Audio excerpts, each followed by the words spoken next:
à tous, très heureux d'être avec vous pour vous parler de démocratisation de la donnée. D'ailleurs, Fabrice a déjà donné un peu les raisons pour lesquelles nous, on s'est engagé dans cette voie-là.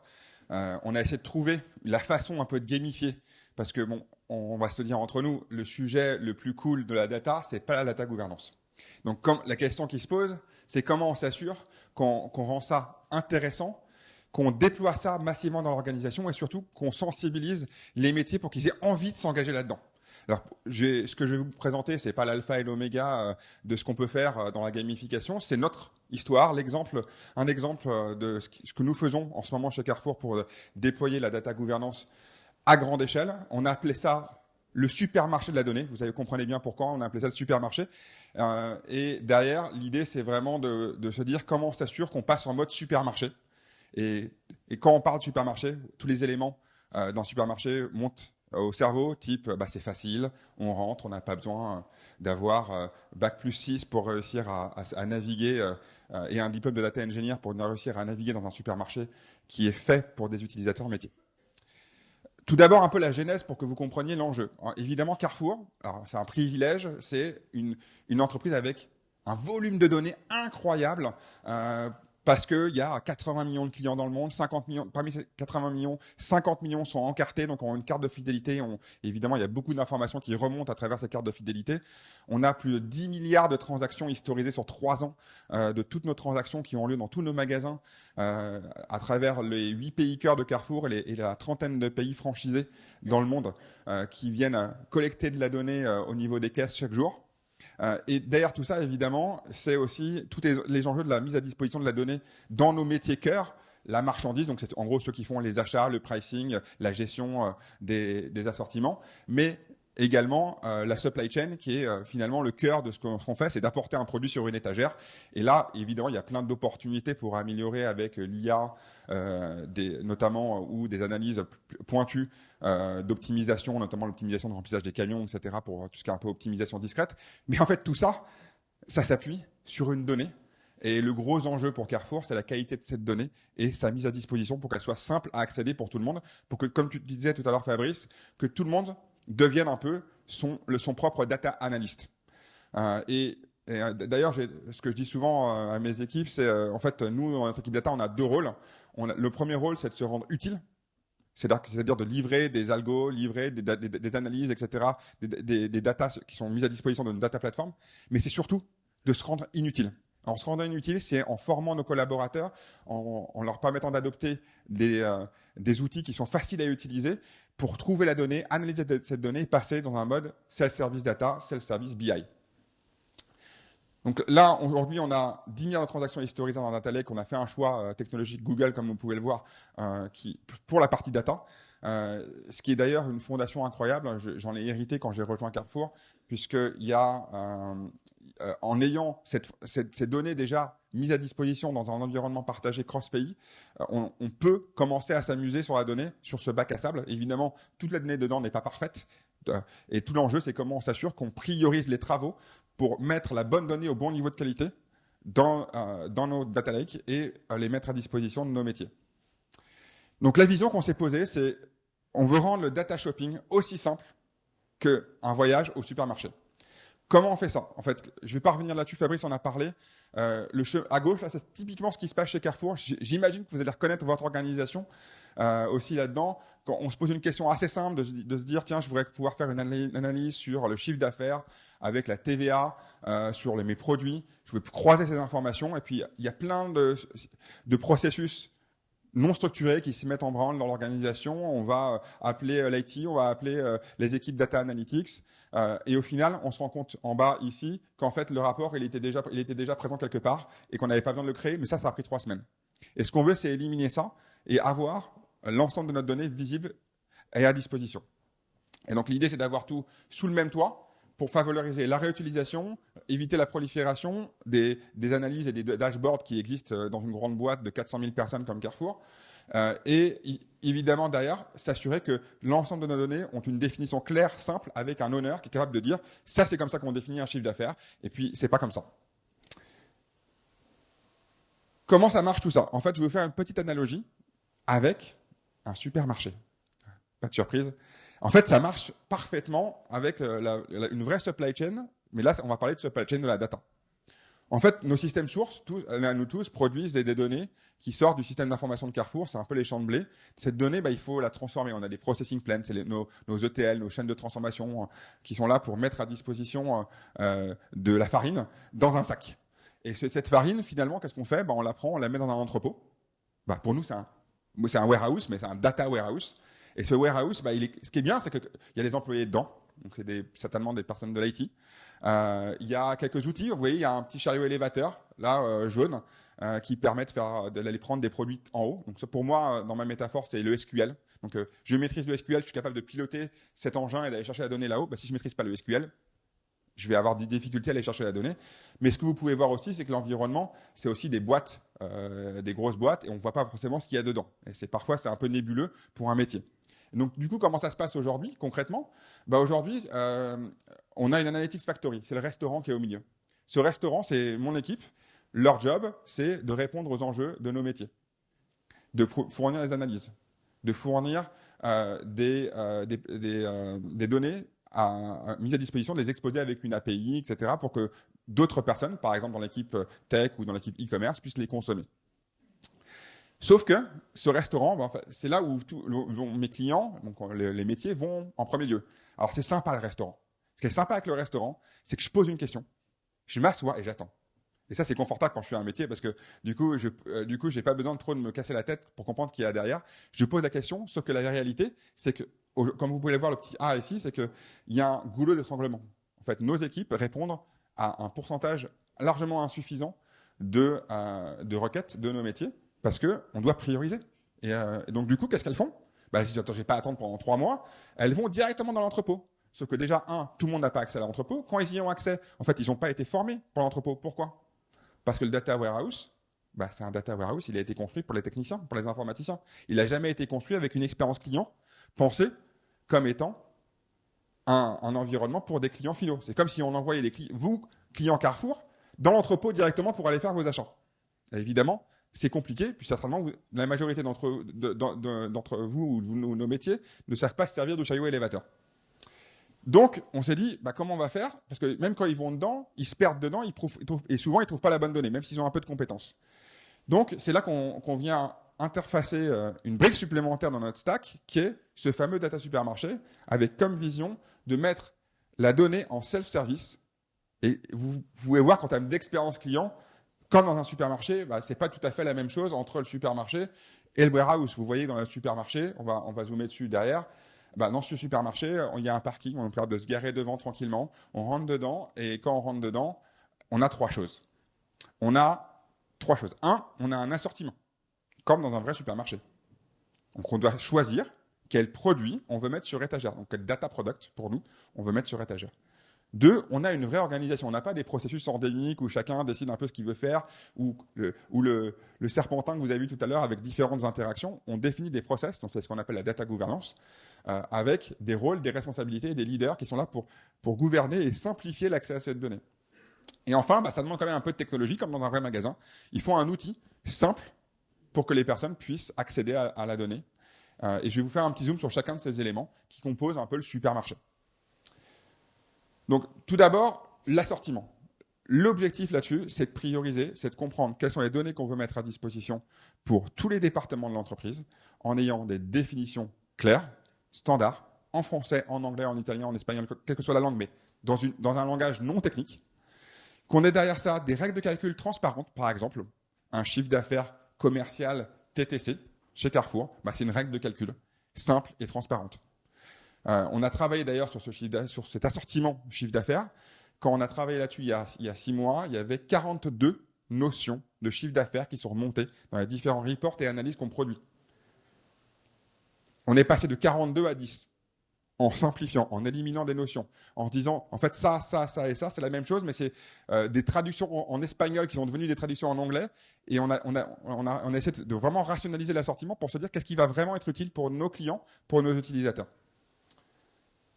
Alors, si on double-clique un peu là-dedans, en fait, ça marche comme un vrai assortiment de magasin. Le cœur, évidemment, c'est ce qu'on appelle les data products. C'est ce que vous voyez ici, c'est les produits qu'on met à disposition sur étagère. Mais en fait, ces produits, par exemple, là, on parle des légumes. Ces légumes, ils font partie de l'étagère des légumes, qui est la famille de données. Ils font partie du PFT, qui sont les produits frais et transformés, qui sont une partie importante de l'alimentaire chez Carrefour. Et l'idée, c'est de pouvoir bien structurer cette pyramide et de pouvoir y attacher l'ensemble des données ou des métadonnées, donc des attributs qui sont liés à cette donnée, pour la mettre à disposition. Vous avez l'exemple là d'une donnée client. Dans les données clients, il y a les métriques CRM. Il y a un data product qui est la contactabilité, c'est ce que oui ou non on peut contacter un client et comment on peut le contacter. Et derrière ça, on a un email qui est un des moyens de contacter notre client. Et tout ça, en fait, ce sont des produits. Et l'idée, c'est que ces produits, on va les lier avec des produits un peu plus compliqués. C'est ce qu'on va voir sur la page d'après. Là, ce que vous pouvez voir, c'est on a plein de produits. En fait, c'est un peu la vue du magasin, vue de dessus. Vous voyez là, on a 21 data domaines qui sont, on l'espère, on n'a pas encore tout couvert aujourd'hui, mais l'exhaustivité des données qu'on manage chez Carrefour. Au sein de ça, c'est tout petit, mais l'important, c'est de voir le visuel, c'est que c'est les familles de données principales qui, grosso modo, chacune ont un owner. Donc là, on anticipe on est encore en train de populer le supermarket, mais qu'on va avoir 150 à 200 owners dans l'organisation, répartis mondialement, qui vont l'idée capables de piloter chacune de ces familles. Et comment se passe l'expérience client dans un magasin, dans un data supermarket? Finalement, quand je suis client, je trouve un produit, je peux soit aller chercher un produit brut sur étagère, de la mangue directement mise là dans une conserve. Et vous pouvez voir que d'ailleurs, ce qui est important dans ce produit, c'est qu'il y a plein d'informations sur ce produit, comme sur un vrai produit. Donc, on a une description marketing. Par exemple, il va vous dire, ça va vous apporter de la vitamine C. Donc, on sait à quoi ça sert.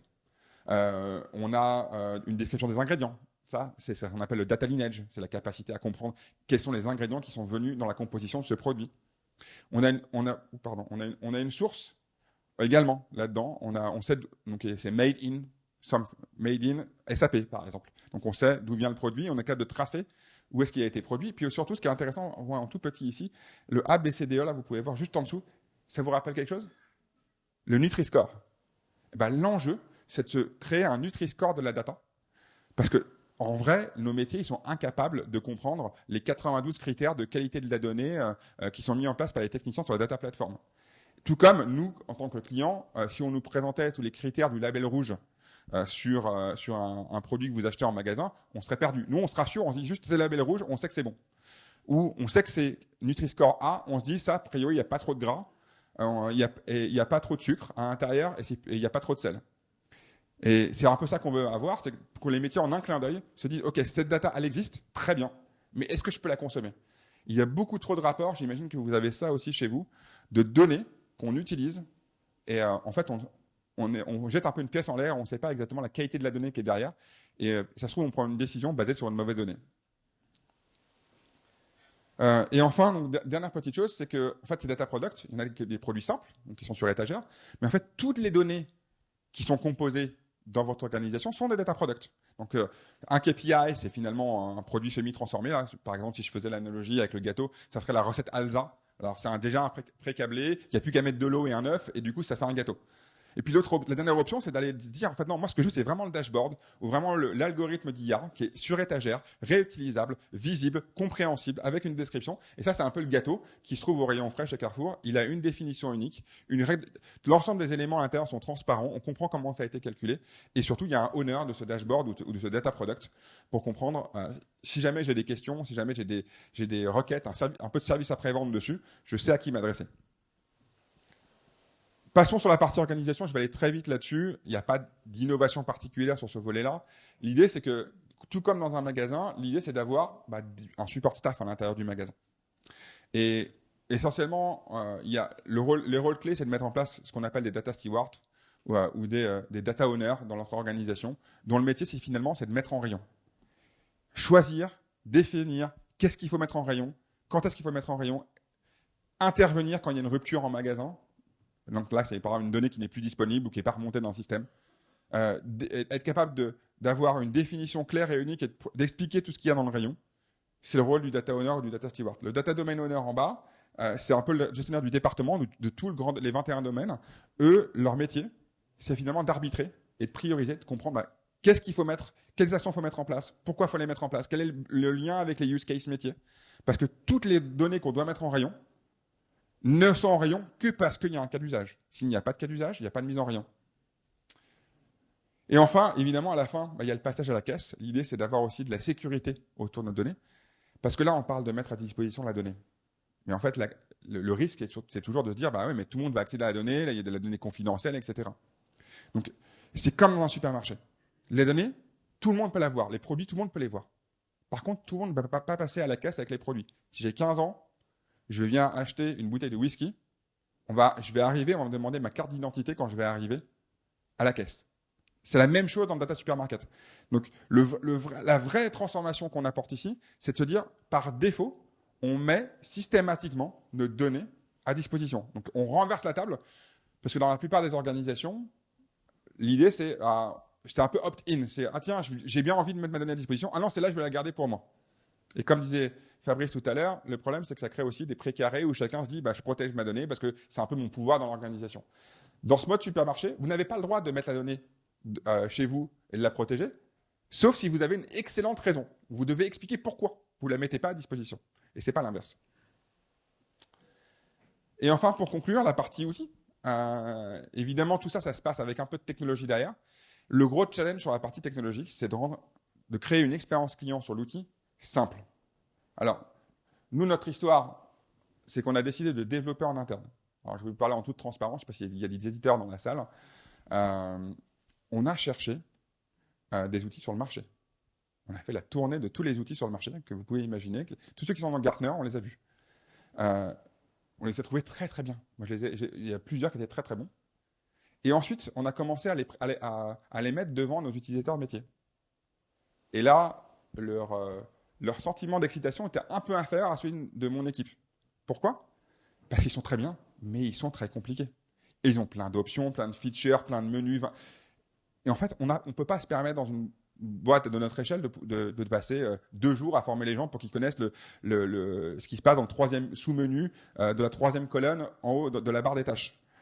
Ça ne fonctionne pas. Parce qu'on a besoin d'avoir une adoption simple et rapide. On a essayé.